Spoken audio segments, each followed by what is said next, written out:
In this video, we're going to cover how to use the AAMCO 4000 series brake lathe. This is the most standard one you'll see out in industry. So we're going to go quickly over the parts, and then we're going to go how to set it up to cut a rotor. So here, big thing here is our light. Use that to make sure that we can see what we're doing. Up along the back, we have our adapters. So we have our adapters for our older style rotors that have the bearings built into the hub. We have a keyless chuck adapter for the newer style rotors, which we'll go over in a few. These are the backing plates for that, and we'll cover that. We have our wrench for the nuts on our machine. Then we'll get down to our machine itself. This is our twin cutter for cutting rotors. This part right here that has a rotating knob on, this is called the cross feed. It allows the cutter head to move forward and backwards. All the way in the back here, which might be hard to see in the video right now, there's a red lever that pulls forward and backwards. That is the automatic speed control for the cross cutter. Then on this end here, we have our portion for our spindle that moves in and out. This controls for drums. So right now we have this completely locked out so it doesn't move because we're cutting rotors. We don't want this to move. So next, let's go ahead and look at our rotor and see how to set this thing up correctly. So now we have our rotor over here at the bench. We got to prep the rotor first. We have our 3-jaw chuck here. First thing we want to do is we want to figure out what kind of vehicle this rotor is off of. Go on to All Data and check and see what the specifications are for what the minimum thickness of the rotor is, or what's the lowest point we can go on this rotor. Then we're going to take and go ahead and use our micrometer. We're going to go ahead and measure out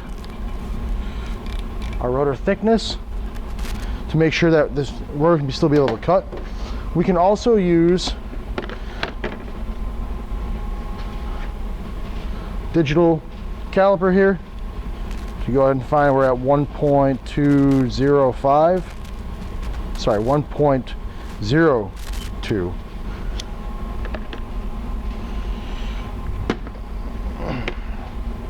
Once we figured out that this rotor is within specification, we can go ahead and start prepping it.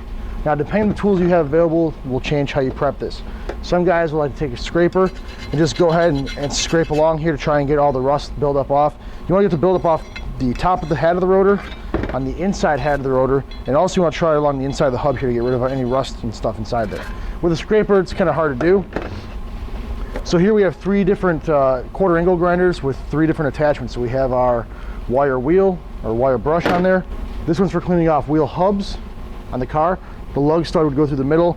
It's kind of a little bit easier to clean, it's a little bit smaller size. And we have our standard quarter angle grinder with the 3M cookie adapters on there. So we're going to grab our air hose. I'll just go through all 3. Remember, when you're using these, you want to make sure you got a pair of safety glasses on so you don't have stuff flying, especially with the wire wheel, wire brush.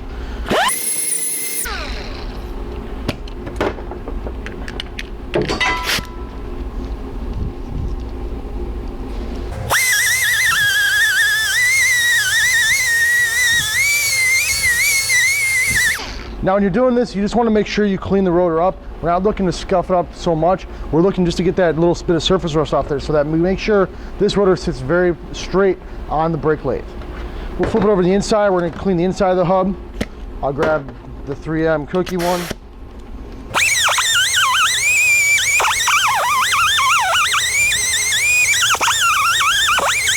Okay, so that looks a lot better now. Now what I'm going to do is just kind of get to clean the inside off here.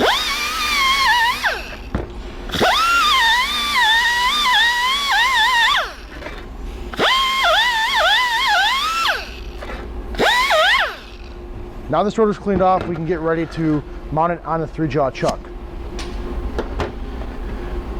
Here's our 3-jaw chuck. This is the newer style of holding rotors to the brake lathe. By far the easiest method. Okay, it's a 3-jaw chuck, so the 3 jaws will self-center the rotor automatically on there. There's 2 keys on here. There's little arrows. So this arrow here is pointing down towards this side, which is the smaller side, which is what we're going to use for most rotors. So we're going to go ahead and put the smaller side down. We're going to grab our key. So here's our key. It has a spring on here to make sure that when you finish tightening this and you let go, the key comes out, doesn't stay on there, especially if you're making an adjustment while it's on the lathe. If you leave this key in here, it can go flying out and hurt someone. So what we're going to do is we're going to go ahead and spin this it is counterclockwise on the small side to make it expand out. So we're going to go counterclockwise. We're going to push down on top of the 3-jaw chuck and take and turn and tighten up the screw. So now our rotor is mounted on the 3-jaw chuck. So now we can move over to the brake lathe and set this all up. Okay, so first thing we're going to do is we're going to remove the nut. Now this nut is left-handed threads on here. Okay, so you got to make sure you spin it the opposite way you spin a normal nut. We'll set that to the side. We're going to grab our rotor. Now what we need to do is we need to pick the right backing adapter that goes inside here. On the back of the machine we have these 3 adapters. Actually there's 4, there's one larger one up top over here. So what we need to do is we need to find the right adapter that's going to fit inside the rotor here. So I'm going to go and grab and see this large one. Won't fit inside, so that's not going to go. So we're going to go to the next one, which I'd consider the medium. The medium one fits in there the best. You want to try and fill up as much as you can to simulate the rotor being mounted on the hub. Now that we found the right adapter, we're going to put the adapter on first onto our spindle or arbor, whatever you want to call it. We are going to take our rotor on our 3-jaw chuck. We're going to slide that into place. Then we need to fill up the extra space on the end here. So to do that, I actually have a couple combinations. I have a spacer, metal spacer. Then I have the coupler adapter here that's got the rubber in the middle. So we're going to put the metal spacer on first. Then we're going to go ahead and put the rubber spacer adapter on. Now we're ready to go ahead and put the spindle nut on. Now remember, this nut is left-handed threads, and if we look inside here, you can see the threads don't start until further down here. On this end, the threads start right away. So we want to take the end that has the threads further down and put that on first, so it actually takes up some extra space. And we're going to spin this to the left to tighten it up. Okay, once we get this nut on there kind of firm, we're going to grab our wrench.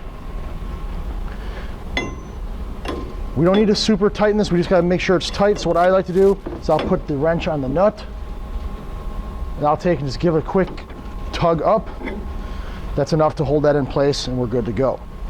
Now, next thing I need to do is I need to get this twin cutter here set up. So I need to make sure that this twin cutter, the 2 cutting bits are spaced evenly between the rotor itself. And there's a couple ways we can go about this. Let's turn the light on so we have a little extra light here.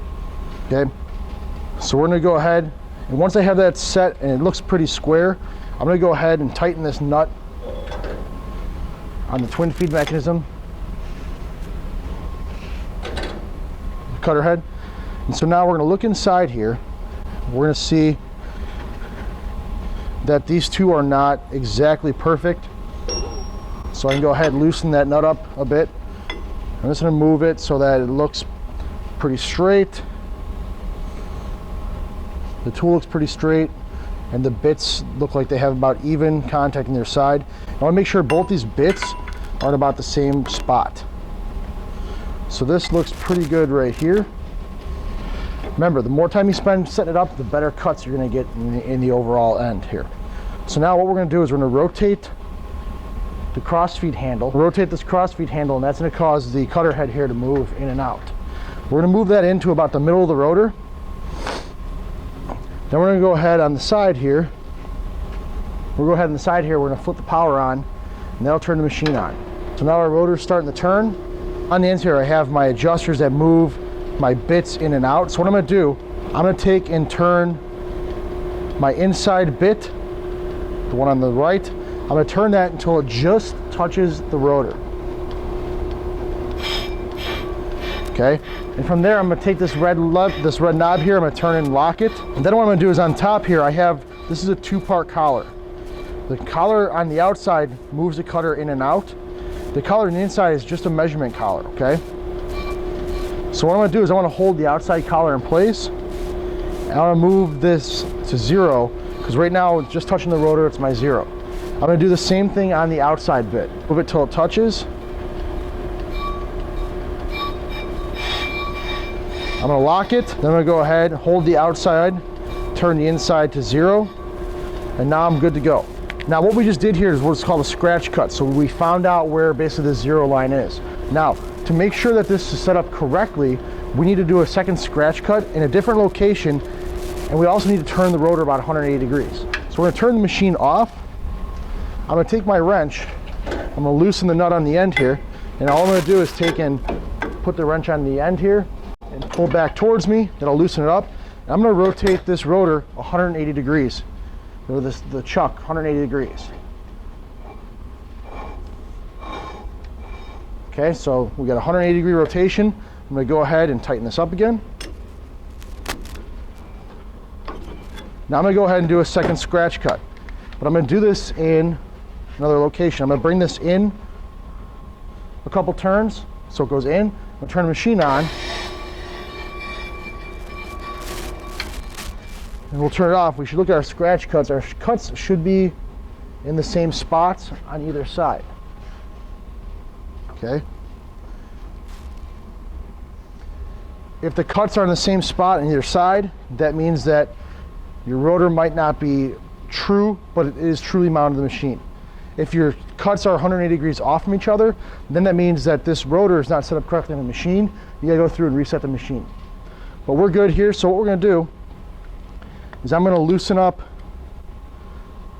my red knobs here. And since I'm set to 0, I'm gonna take and back these off.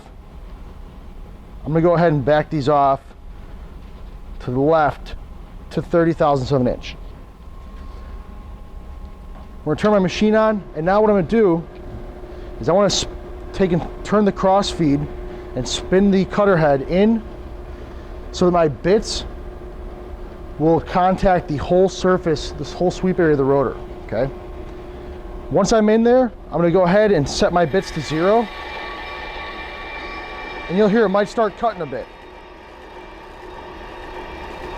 My first cut, I'm gonna try and cut off as little metal as possible. Each line on here is 2 thousandths of an inch. So I'm gonna go in one line, and I'm gonna lock my bits. Now the last part, which some people do differently, I have this adapter which goes inside here, and it's going to help quiet the rotor down. Other people use bands on the rotor. I feel that this works a little bit better and it helps deflect the chips. Let's set up and ready to cut. We're going to go on the back side here where our cross feed is, and it says fast facing towards the front of the machine and slow facing towards the back of the machine. We're going to do 2 cuts on here. The first cut's going to be a fast cut, so give it a rough cut, so get the rotor down to size. Then we're going to do a slow cut that gives it a nice smooth finish on it. So we're going to go ahead and pull up on the lever and pull it towards us, and it's going to give us a fast cut.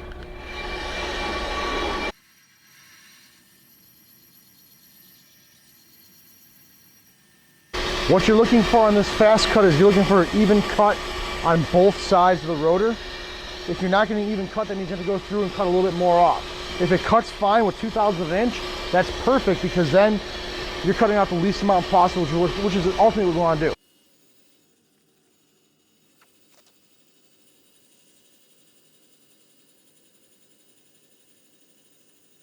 When you start getting towards the end here, we start having a little bit left, you might start hearing a higher grinding noise, and it might cause the machine to start working a little bit harder because we're going to cut through the rust ridge at the end here. So right there was cutting through the rust ridge. Now if I pull off my silencers, my machine is still moving, so I'm going to go back here and turn the cross feed to the off position. Now we can go ahead and look at our rotor. We'll shut the machine off. This rotor, all but the very top right up here was cut. On the front face, it's completely cut, but it's got a very rough looking finish on it. So if we look, it's got a very rough finish. That's not going to be good enough for what we're looking for. So what we're going to do is we're going to reset our machine. We're going to reset our machine and cut the second pass, but a slow pass will give us a nice finish. So what we're going to do is we're going to loosen up the knobs on top of our cutter head. We're going to take the knobs, what I'm going to do is just rotate them back 1, 2, 3. So we know we went to the first line after 0. Now we're going to take our cutter head, we're going to move this back, so that our rotor, our bits are going to contact the same spots. So move that in. We'll turn the machine on, move these to our 2 on either side. That's our new 0. We're going to go in another line, so another 2.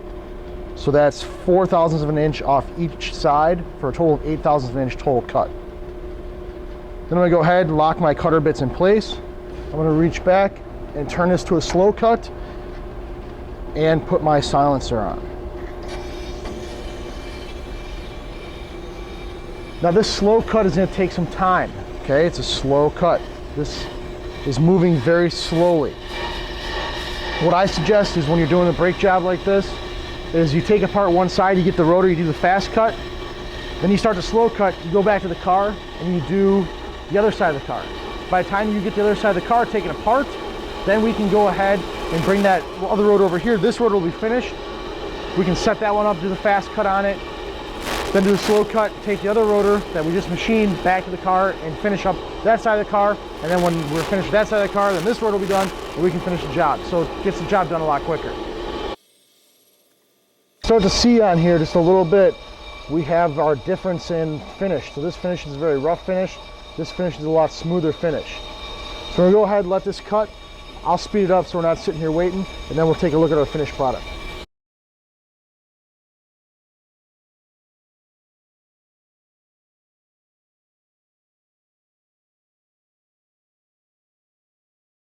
So we can go ahead and we'll remove our silencer. We'll hang that up back here. We're gonna take and turn our cross feed to neutral. Shut the machine off. We'll take a look at our rotor, and our rotor is cut all the way around. You can take our cross feed head, we can spin this back a little bit because we're gonna need some room between the cutter head and the rotor. So one of the last steps we need to do is we're gonna go ahead and put a non-directional finish on the rotor. Now, some guys will say it's not necessary, some will. I believe it helps break the pads a little bit better, but that's just my definition, or what I think. The rotor itself is nice and smooth, but it has a directional finish going one way in a circular pattern. So if we take 2 pieces of 2x4 and I have 2 pieces of emery cloth, and this is 240 grit emery cloth, so it's actually a little bit on the finer side. They usually recommend about 120 grit or so is what a lot of manufacturers recommend. But we're going to take and we're going to wrap the emery cloth around the boards. If we turn the machine on, we're going to take our 2x4s and our emery cloth. We're going to push and hold them against the rotor. I like to move them kind of up and down in different directions, kind of circular pattern, up and down. And we'll do this for about a minute or so. This will help give us a nice non-directional finish on that rotor.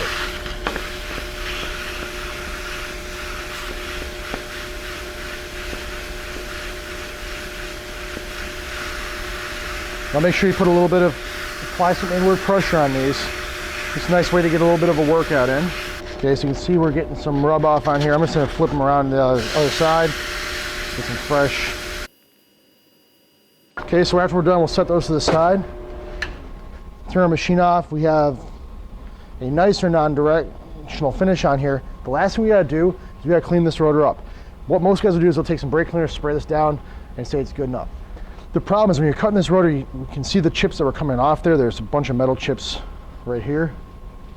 All those metal chips can get, some of those metal chips can get kind of inside the rotor here in the grooves that were cut.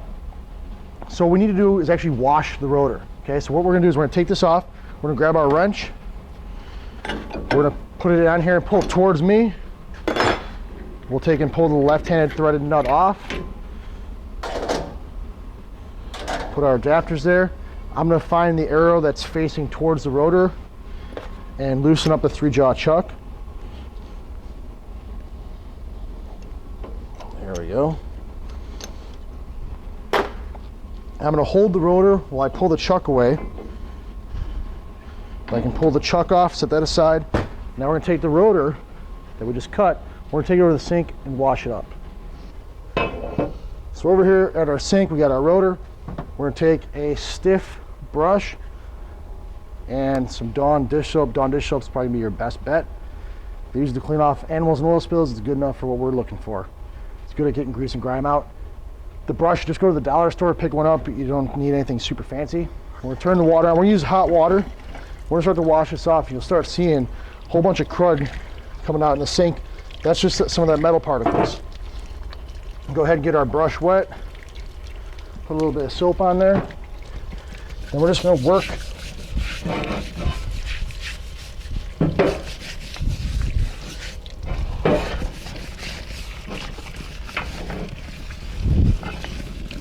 both sides here.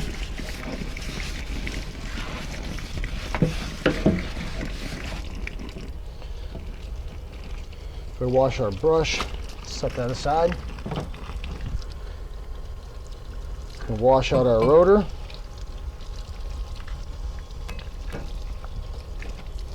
Get all the soap off there.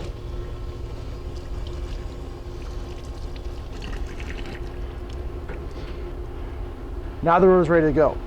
I would take and use a blowgun, dry this off, make sure I dry off inside the vanes. Then before I put it on the car, I'd hit with some brake cleaners to get any grease or grime off. You can see that I have a little bit of fingerprints on here.